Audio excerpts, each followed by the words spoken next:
Hello, this is Tony Heller from RealClimateScience.com. Richard Horton, the Lancet editor, wrote, "The case against science is straightforward. Much of the scientific literature, perhaps half, may simply be untrue. Afflicted by studies with small sample sizes, tiny effects, invalid exploratory analyses, and flagrant conflicts of interest, together with an obsession for pursuing fashionable trends of dubious importance, science has taken a turn towards darkness. As one participant put it, poor methods get results." His description is particularly relevant to climate science. The war on low-cost, reliable energy involves many different scams. One of the most ridiculous ones is the claim of ocean acidification due to increased levels of carbon dioxide in the atmosphere.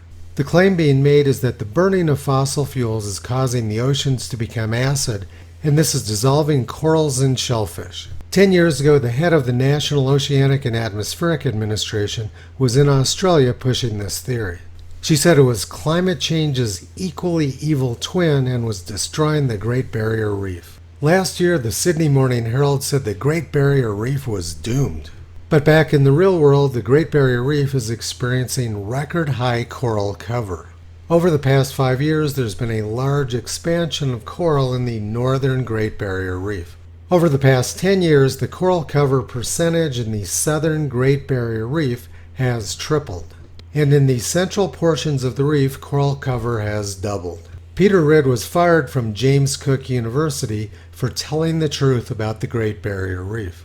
There was no basis to his dismissal, and he was awarded a large sum of money by the Australian courts.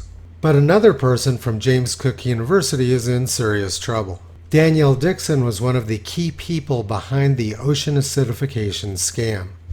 But a group of whistleblowers exposed her fraudulent work. The whistleblowers, an international team of academic researchers in marine biology, had long questioned the very big effect sizes and unusually small variances in data reported. Her science is worthless, but via her fraud, she's been able to fundraise almost $2 million. Her and her supervisor at James Cook University said ocean acidification can disorient fish, causing them to swim towards predators. She was heavily rewarded for her fraudulent research, while Peter Ridd was fired for telling the truth. The ocean acidification story never made any sense. Corals and shellfish evolved 540 million years ago when carbon dioxide levels were at their peak, 15 times higher than now. If ocean acidification was actually a problem, corals and shellfish never would have evolved. The greatest expansion of life on Earth occurred when carbon dioxide levels were at their peak. The historical record shows that there's no legitimate scientific basis to climate alarm or the Extinction Rebellion. And actual measurements of seawater show no indication that the pH level is dropping. The pH level in Monterey Bay, California was lower in 1996 than it was in 2009. If ocean acidification were occurring, pH levels in 2009 would be lower than they were in 1996. So why are good scientists fired by universities while very poor ones are granted lots of money? The reason's very simple. In order to get funding, you have to create the appearance of some serious problem. Danielle Dixon and her supervisor at James Cook University made up a fake scary story and brought in almost $2 million. University administrators like researchers who bring in money. Whether or not they're telling the truth is largely irrelevant.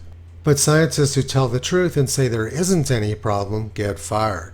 Without the appearance of a serious problem to solve, there's no motivation for funders to give out grants. Richard Horton said the case against science is straightforward, but I would disagree with that. There's nothing wrong with science, the problem is with academia. In 2009, I was talking to a climate modeler about global warming. He was also pretty dubious about the existence of a climate crisis. But he said that getting rid of fossil fuels was still a good thing because it was going to stop ocean acidification. So apparently one of the key purposes of the ocean acidification scam was to keep the climate modelers on board with the climate scam. Toto's been pulling back the curtain on this war on low-cost, reliable energy for the past 14 years. You can visit him, Kyrie Caesar, Toki, and Upla on the web at RealClimateScience.com.